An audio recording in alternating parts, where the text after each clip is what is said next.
Il y a au total une quarantaine de mesures à mettre en œuvre qui doivent être respectées et exécutées dans les délais.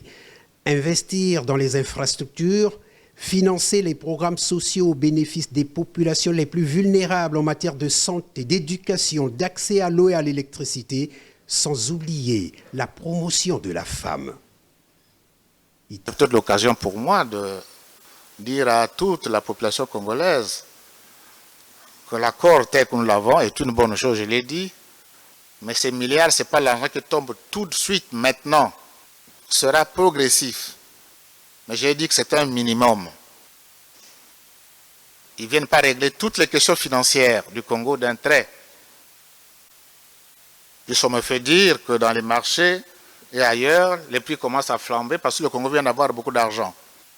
J'attire l'attention de nos parents vendeurs, vendeuses et tous les commerçants que ce serait un comportement peu patriotique.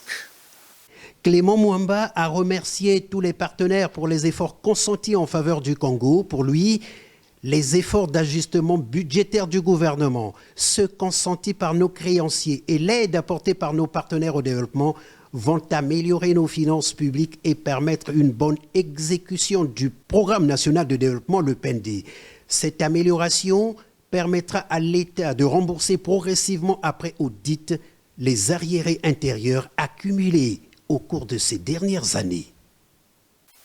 Je voudrais ici exprimer ma déferente gratitude au président de la République, au chef de l'État, pour le leadership qu'il n'a cessé d'exercer dans tout le processus de négociation.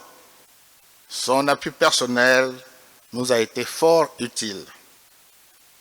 Je formule mes remerciements à tous ceux qui ont contribué à l'avènement de ce programme soutenu par la facilité élargie, notamment les membres du gouvernement directement impliqués dans le dossier, les membres du comité technique et tous les experts nationaux qui ont été mobilisés pour la cause,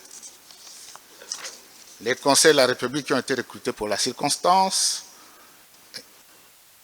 et enfin et surtout, le peuple congolais pour sa maturité, sa patience et sa résilience.